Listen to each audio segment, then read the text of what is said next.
बिसायख'थिनि बेजाथि फोसावनायनि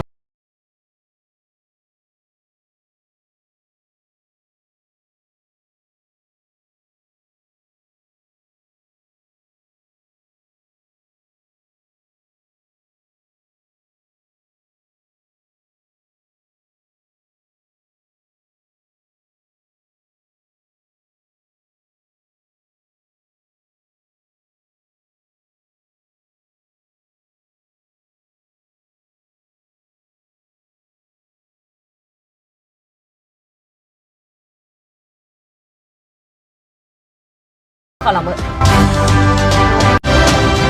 खौरांगिरिफोरनि सिगाङाव बिस्वजित दैमारिया बुंथियोदि 43 नं तामुलपुर विधानसभा बियाबाव देरहानाया रोखा। मानोना रायजो राजाफोरा जौगानायखौ नागिरो। आसामाव डक्टर हिमन्त बिश्व शर्मा सोरखार फैफिनबावगोन आरो बिटिसिआव हाग्रामा महिलारिनि सोरखार दं। बिथांमोनहा जौगाथायनि खामानिखौ मावगोन, बेनिखायनो तामुलपुराव एनडिएनि बिजाथि महरै देरहागोनखौ रोखा होनना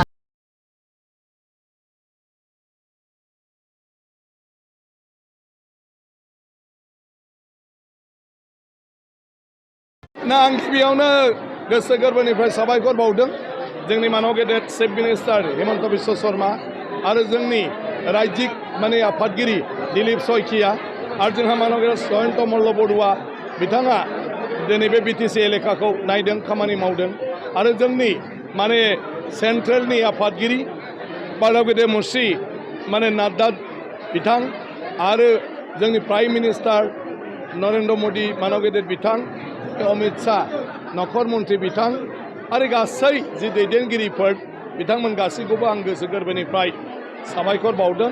आङो मिजिं थिदों बिथांमोनहा जि मोनसे फोथायनाय आरो मिजिंजों तामुलपुर बियाबाव दिनैहाय बिजेपिनि बिजाथि दिनै फसंदों एनडिएनि बिजाथि हिसाबै बियो थारैनो गोबां भटआव देरहानो हागोन आं बेखौ सानदों।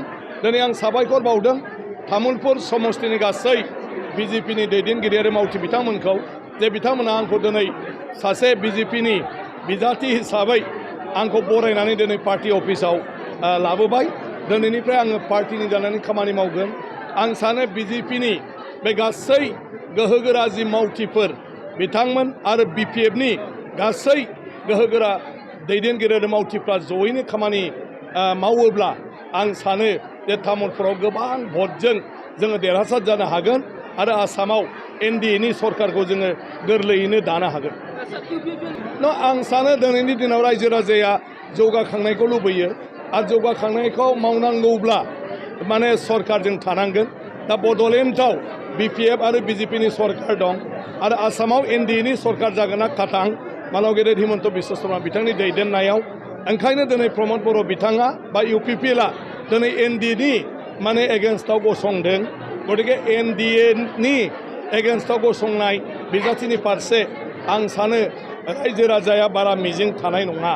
आगोलनि प्रमद बर' बिथांनि बाथ्राया बेलेगमोन, नाथाय आथिखालाव प्रमद बर' बिथाङा सरकारनि हान्जानि हेंथायै गसंनाय जादों आरो ओंखायनो रायजो राजाया जौगाखांनायखौसो लुबैयो। गतिके जौगाखांनायखौ लुबैयोब्ला जोङो सरकारजों थानानै सरकारनि बायदिसिना बिखान्थिनि गेजेरजों बायदिसिना स्किमफोर माखासे प्रजेक्टफोर बेखौ जों तामुलपुर जायगायाव मावनो हानांगोन। ओंखायनो आं सानो बे नोजोरजों तामुलपुरनि रायजो राजाया नायगोन।